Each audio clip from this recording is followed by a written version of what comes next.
Hi everybody, and welcome to another episode of Fabric Fridays with me, Mary Morningstar Johnson from Ruby and Violet Designs. I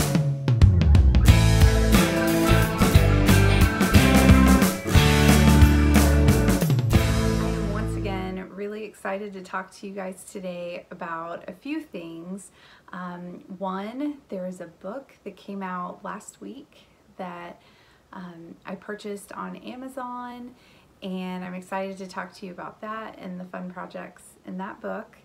And I'm also going to talk to you about using up your scraps and some really awesome solids to use while you're using up your scraps in your project, and paper piecing.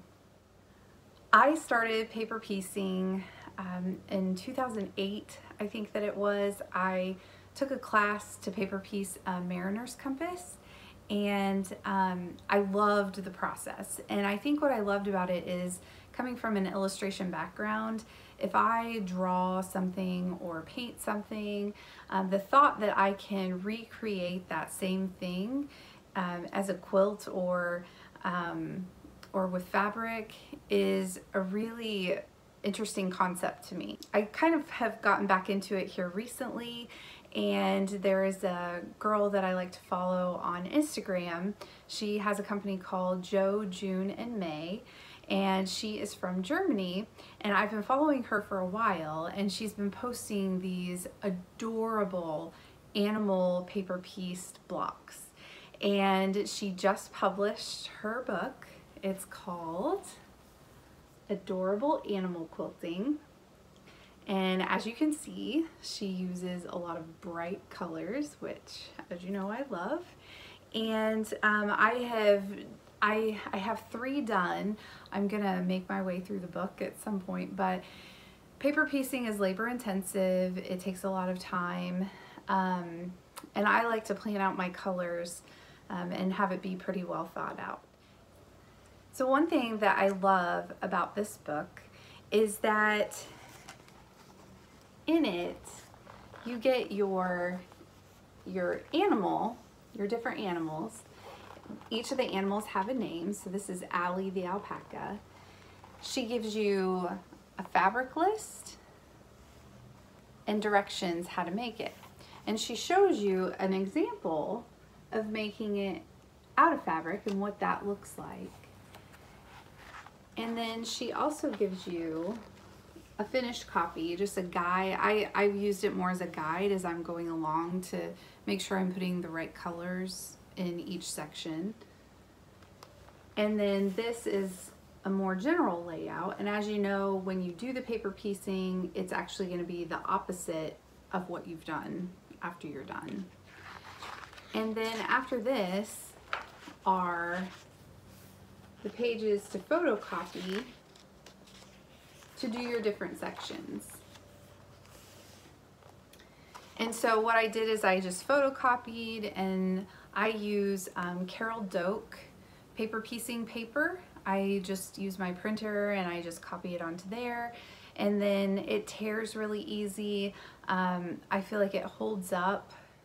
The first animal that I chose to do, it's actually my favorite in the book. It's the toucan, and here it is. And I'm going to go through and just show you which fabrics I decided to use for the toucan, and how you can use up your scraps. So in Ingrid's example of in her book, she used an orange against the toucan in the background, and then used pink for the feathers. I followed that semi-same color palette, except that I wanted to use the purple in the background. I'm pretty drawn to purple, and so I did this purple fabric. It is a Lucky Charms fabric, Shooting Stars, in the dark purple. The yellow that I use for the beak is just a yellow batik, and this has butterflies in it. I didn't want the butterflies to be pronounced in the beak. And so, but I liked the lines and I liked how it brought in the orange through the butterflies. And so I used that, which you can see again. I used that in the beak because I liked the line work, only it's a little bit more abstract in the beak. For the inside of the eyes, I used fabric from the week before, Spooky and Sweet, because I love this orange. I love the whole Spooky and Sweet collection, as I mentioned. For my black and my white in the toucan, I used Kona solids. There is a whole variety of solid fabrics that you can use. Kona is my personal favorite. As far as the basic colors go, I tend to just get, you know, basic blacks and whites. For colors, I like to use different designers and their Kona solid color palettes. So Elizabeth Hartman has a really good solid Kona color palette. I recommend those because you're gonna get more of a range of colors, like your corals to your oranges to your yellows to your teals. You're gonna get those really rich in-between colors. But as far as the black and the white, and if you use red or blue, you know, some of those basics, I just get it at my local quilt shop and order it usually a few yards at a time because I use a lot of black and white in between with sashing or as a background to some of my work that I do. My quilt club does an auction. We used to do an auction every July, and we would auction off extra donated Marcus Brother fabrics. So Marcus Brother would send us fabrics that they just extras, or fabrics that were slightly damaged or had something on them, and we would do an auction to raise money to donate to different local charities in our town. And so I had this little charm pack of some different fabrics, and I just pulled the screen fabric from that and used it for the wings in the toucan. And then for the legs, I just used a fabric that I had gotten at Joann Fabrics, and you can see it stars when you look at the larger piece of fabric, but I really liked the line work in the fabric, and so again, like I did with the beak, I used that larger piece of fabric just to get a little bit of line work and distinction between the body and the feet of the toucan. And then the eye was also part of the charm pack from Marcus Brothers.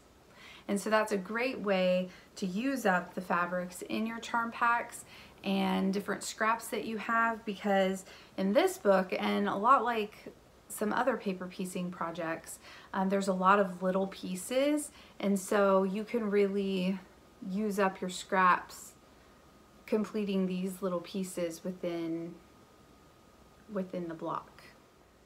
The next block that I completed is Sally the Seahorse, and she is just amazing. And this one took a while. It was a lot of little pieces, but this is what she turned out like.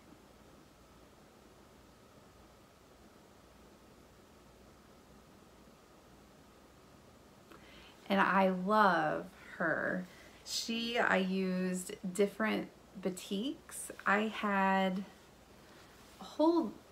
this jelly roll of batiks, and I, as you can tell, I love it. It's lots and lots of colors, and the colors are so rich in batiks, and that's one reason that I am super drawn to batiks. So I used them, and partially because some of the fabrics in that batik, it had almost like it had bubbled up, and it made me think of water and bubbles. to add into this seahorse, and I wanted the colors to really pop. And so I made sure to use the really bright yellow, yellowish orange, and pinks, reddish pinks. And then to bring out the eye, I brought the turquoise in over here to the fin of the seahorse. In the background of the seahorse, I used this Deer Stella navy dotted basic fabric. This is one of my more favorite fabrics. I bought a lot of this because I love it. It goes with so many things. It's a great background. It's great for sashing. It could be great for binding. And I actually bought it in a lighter blue as well. It's more of a periwinkle. You can see the navy next to it.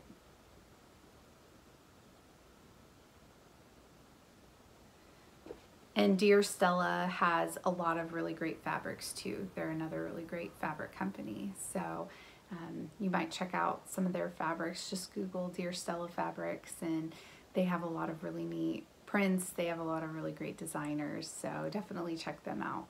The third block that I completed was a bunny rabbit. So cute. And part of the reason that I decided to do the bunny rabbit as my other block is because last week I talked a lot about my oldest daughter. My youngest daughter, we have two daughters. The youngest one, Violet, her nickname is Bunny, and we just have always called her that since she's been a baby. And so I thought I would do a little tribute to her this week and complete the bunny rabbit. And it also kind of got me thinking about Easter, and I know we're getting ready to go into the Halloween, Thanksgiving, Christmas, but I'm just trying to think ahead, and I'm thinking of some really great different spring and Easter type quilts that I can maybe start thinking about now. And with the bunny rabbit, I thought about using gray for the bunny rabbit, but as I was looking through some of my scraps, I came across a really great scrap from a girl that I love her fabrics. Her name is Anna Graham, and she designs for Robert Kaufman, and her fabrics are kind of like a linen and have sort of a hand-painted feel to the fabrics. And I love hand-painted fabric. I love hand-painting my own fabric. And so I thought this could be a really cool fabric to use for the bunny. And I love this print because it has a little bit of a tribal feel to it. And I think that it's neutral enough that it works really well for a bunny rabbit. And this collection of fabric of hers is called Farage. And again, it's Anna Graham for Robert Kaufman. The other fabric that I chose to complement the bunny rabbit is this ombre with metallic confetti fabric from Vanessa Christensen of V & Company for Moda Fabrics. And I thought that I love this color. I think that it complements the bunny rabbit. I hope that you guys enjoyed today's episode. I hope that you check out Ingrid's book, Adorable Animal Quilting, from her company Jo, June, and May. Follow her on Instagram. She puts out a lot of really great content. I hope that you enjoyed the different fabrics that I talked about today. And if you have never paper pieced before, I say just pick it up and try it. It's really fun. Like I said, it's a great way to use your scraps if you have a lot of scraps, and just have fun. Thank you, and I hope to see you next week for another episode of Fabric Fridays with me, Mary Morningstar Johnson from Ruby and Violet Designs.